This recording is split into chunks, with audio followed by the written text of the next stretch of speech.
क्या भाजपा से बगावत करने वाले निर्दलीय विधायक सरयू राय एनडीए के तहत जमशेदपुर पूर्वी से विधानसभा का चुनाव लड़ने वाले हैं? ये हम नहीं कह रहे, बल्कि जदयू के झारखंड प्रभारी अशोक चौधरी ने कहा है। उन्होंने कहा कि आगामी विधानसभा चुनाव में जदयू भाजपा के साथ मिलकर चुनाव लड़ेगी। साथ ही सरयू राय पूर्वी विधानसभा सीट से एनडीए के उम्मीदवार होंगे। बता दें कि विधानसभा चुनाव के मद्देनजर सभी राजनीतिक दलों ने अपने स्तर से उम्मीदवारों का चयन करना शुरू कर दिया है। इसी कड़ी में बीते बुधवार को बिहार के मंत्री अशोक चौधरी ने जदयू के मिलन समारोह में यह घोषणा कर दी कि सरयू राय जमशेदपुर पूर्वी से एनडीए के उम्मीदवार होंगे। आगे उन्होंने कहा कि जदयू एनडीए का घटक दल है। केंद्र व बिहार में भाजपा जदयू मिलकर सरकार चला रही है। साल 2019 में जमशेदपुर पूर्वी से निर्दलीय सरयू राय ने बड़े अंतर से चुनाव जीता था। इस बार भी वे चुनाव जीतेंगे। झारखंड में भाजपा के साथ सीटों को लेकर जल्द ही नीतीश कुमार से बातचीत करेंगे।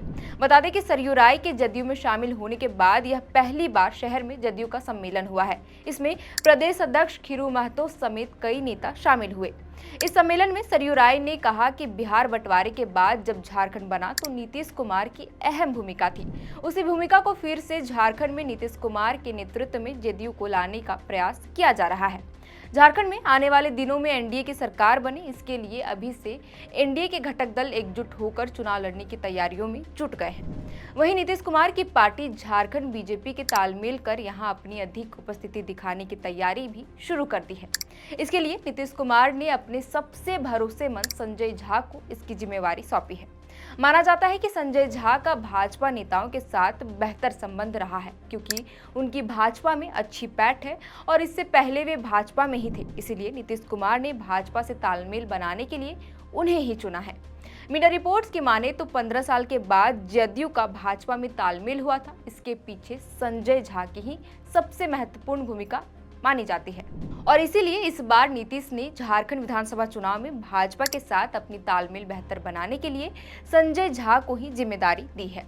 बता दें कि संजय झा अभी जदयू के राष्ट्रीय कार्यकारी उपाध्यक्ष है और राज्यसभा के सदस्य भी हैं। झारखंड विधानसभा चुनाव में अगर हम जदयू के इतिहास की बात करें तो साल 2005 में हुए पहले विधानसभा चुनाव में जदयू ने 18 सीटों पर प्रत्याशी उतारा था, जिसमें 6 सीटों पर जीत मिली थी। इनमें देवघर, तमाड़, बाघमारा, छतरपुर, डाल्टनगंज और मांडू विधानसभा सीट थी। लेकिन साल 2009 में वोट प्रतिशत और सीटों में गिरावट आ गई। भाजपा के साथ गठबंधन में जदयू को 14 सीटें मिली। इसमें केवल 2 सीटों पर ही जीत हासिल हुई। इनमें छतरपुर और तमाड़ विधानसभा सीट थी। लेकिन उसके बाद हुए चुनाव में जदयू का खाता नहीं खुला। बता दें कि जदयू एनडीए से अलग होकर 2014 और 2019 में चुनाव लड़ा था। वहीं इस बार जदयू एनडीए के तहत फिर से झारखंड में चुनाव लड़ने का मन बना रहा है। हालांकि चुनाव के नतीजों के बाद ही स्पष्ट हो पाएगा कि जदयू इस बार झारखंड में अपना खाता खोलने में सफल होता है या नहीं।